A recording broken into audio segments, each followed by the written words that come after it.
7 families, 287 days. The shelter labeled him too unpredictable for placement.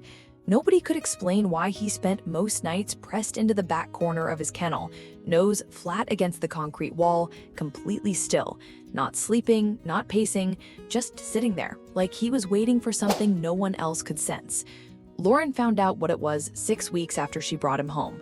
By then, she already owed him more than she knew how to say. Lauren Cole was 34 years old when she moved from Chicago to Denver for a promotion she had chased for 3 years. She knew 2 people in the entire city when she arrived, her new manager and the barista 2 blocks from her apartment who learned her order by the 3rd visit. She called her mother every night, always said she was doing great, believed it a little less each time. She had a 1-bedroom on the 4th floor, a gym membership she used exactly twice, and a daily routine that started at 5:50 in the morning and ended sometime around 10 at night with whatever she could find in the freezer.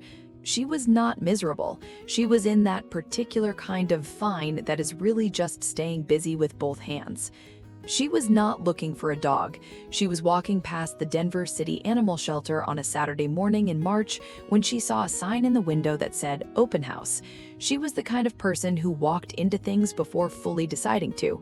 That quality had gotten her the promotion. It had gotten her to Denver.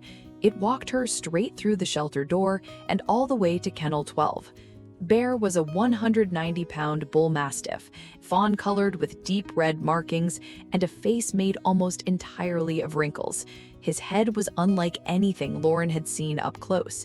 He was sitting in the far back corner of his kennel with his nose pressed against the wall, completely still, not growling, not sleeping, not asking for anything, just there, absorbed in some private task nobody else could see. The shelter volunteer, a college student named Marcus, said Bear had been doing that most nights for about 2 months. Nobody knew why. Lauren asked how long he had been at the shelter. Marcus said 287 days. She asked why 7 families had returned him. Marcus said each family used the same word, unpredictable. She asked what that meant. He thought about it and said it mostly meant big. Lauren crouched down at the kennel door. Bear turned his head and looked at her, not the look of a dog who had been hoping for so long that hope had worn out, something steadier than that. He stood up slowly, crossed the kennel without any urgency, and sat down directly in front of her, close enough that she could feel the warmth coming off him through the bars. He did not press against them, he did not make a sound. He just looked at her for what she later figured was close to a full minute. Then he let out one long breath through his nose and stayed exactly where he was. Lauren told the room she was going to take him. Marcus blinked. She was already reaching for the paperwork. The first week was something she later called a complete education. Bear walked through the apartment like he had already signed the lease and was doing Lauren a favor by letting her keep her things there. He circled the entire place on arrival, knocked her floor lamp over on the second pass without acknowledging it, and settled the couch question permanently within his first 4 hours. He weighed more than her refrigerator. When he sat down on the cushions, the left side dropped 4 inches in a way that felt structural and final. He snored, not softly, not occasionally. He snored the way an old building sounds in winter, low and steady and filling every corner of the room. She lay awake that first night listening to it and could not figure out why it made the apartment feel less like a place she was temporarily occupying and more like somewhere she actually lived. He followed her everywhere. The kitchen, the hallway, the bathroom. Closed doors were something Bear had no patience for. If she shut one, he would lie down directly on the other side and wait, without moving, for however long it took. He was never frantic about it. He simply waited with the calm of someone who had decided that patience always got paid back eventually. Her mother called on day 4. Lauren mentioned the dog. Her mother went quiet in a way that carried more information than words. She said she was coming to Denver in April. Lauren said that was fine. Bear was watching her from across the kitchen. Her coworker Sophia asked how the dog was settling in during week 2. Lauren said he had taken the couch, claimed the bed, and had a snoring situation that could only be described as industrial. Sophia laughed. What Lauren did not say was that she'd slept 7 hours straight for the first time since the move, that something about the sound of him breathing in the dark had changed the quality of the silence in a way she could not put into words. 3 weeks after the adoption, something shifted. It was a Tuesday evening. Lauren was sitting on the floor with her back against the couch, working through a report on her laptop, and Bear walked over from his side of the room and pressed his nose to her left side, just below the ribs. She moved him away without looking up. He sat down, waited 2 minutes, and came back. She said his name firmly. He did not leave. He pressed his nose there again. Not forcefully, with a slow and deliberate care that was entirely different from how he nudged her when he wanted food or wanted outside. She put the laptop down and looked at him. He looked back. She told him to go lie down. He went, for about 6 minutes. Then he came back to the same spot. This happened the following evening, and the one after that. By the second week of it, it was every night without variation. He would find her wherever she was in the apartment and come to her left side and press his nose to the same location, not roughly, with a precision that when she sat with it too long, started to feel less random than she wanted it to feel. She told herself it was a habit he had developed. She told herself it was a texture on her shirt, a smell from work, something arbitrary. She became very good at explaining it away. She mentioned it to Sophia on a Friday. Sophia said dogs were strange. Lauren agreed. Bear did not stop. I see you're still here and you haven't subscribed.